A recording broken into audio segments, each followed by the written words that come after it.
Hello ka-organic! Good morning! Welcome to my vlog! So before ako magpatuloy sa mga hindi pa nakasubscribe sa ating YouTube channel, please click like and subscribe para updated kayo sa next video na i-upload ko. Thank you very much. So nandito tayo ngayon sa ating garden. Tara, let's tour. Ayan, lettuce yan siya curly. And then chisim. Isang long plant. May sunflower tayo dyan na mature na. Ayan, meron tayong pichay dito. Diyan, romaine. Ayun, curly katatapos lang mag-harvest dyan banda. And then, ito katatapos lang din na-harvestan. Tapos, doon, may plat pa yan dyan. I-open pa namin para taniman ulit. So, ito yung pichay natin. Naturally grown ito siya. Hindi kami gamit ng mga synthetic na chemicals kasi bawal yun. So, kay organic major man tayo, organic yung natapos natin, pinag-aral natin ng 4 years, in-apply na natin para kuan na to, ang tawag nito, mapuslan. Ayan, para magamit natin, mapirahan natin yung ating course na major pala, yung major natin is organic agriculture. Ayan. Pichay. Meron dito bok choy. Ayan oh. Tangkon niya. Ito, kale.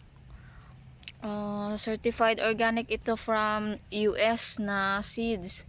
Pinadala dito sa atin, tapos gitanim natin dito, padamihin natin. So ang pag ano ng kale is yung ano lang, pag grow ng kale is yung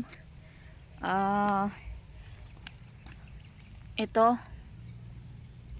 ganito lang para mas madali siya. Ito kunin ko ito tsaka ibaging. Ayan, ito pa oh.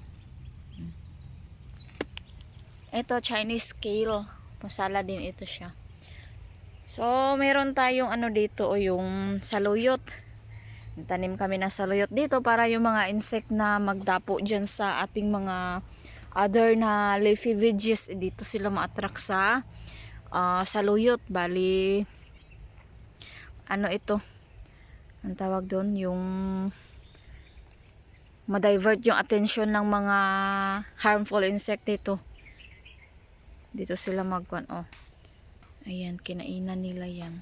So, dito sila nagkain. Hindi sila nagkain dyan sa ating mga leafy veggies. And then, nagtanim tayo dito ng mga ito, yung garlic chives para pamtaboy din sa ano, sa mga harmful insect. Kasi amoy bawang ito siya. So, ito hindi pa ito siya natanim. Tanim ko pa ito mamayang gabi. Ayan oh, meron tayong bok choy. Ayan, lettuce natin.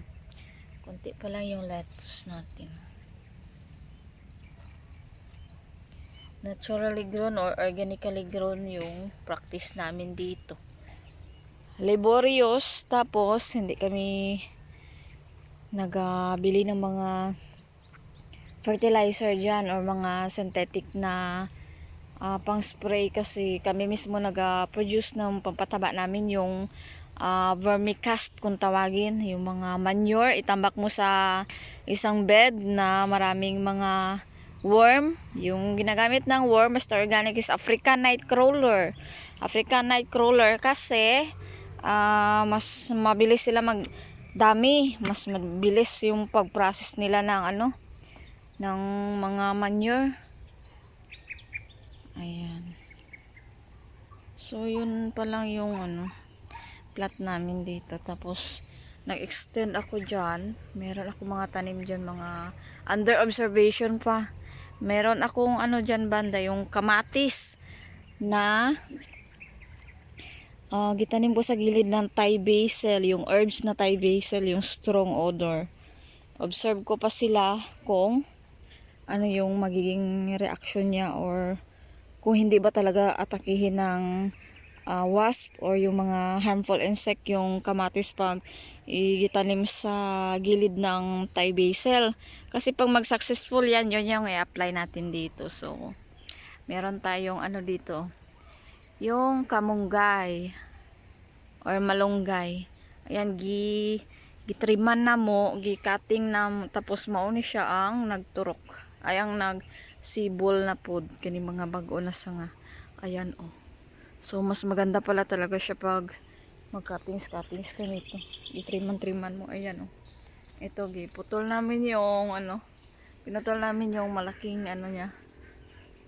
Dito. Tapos, ayan. Magsibol yung, ayan.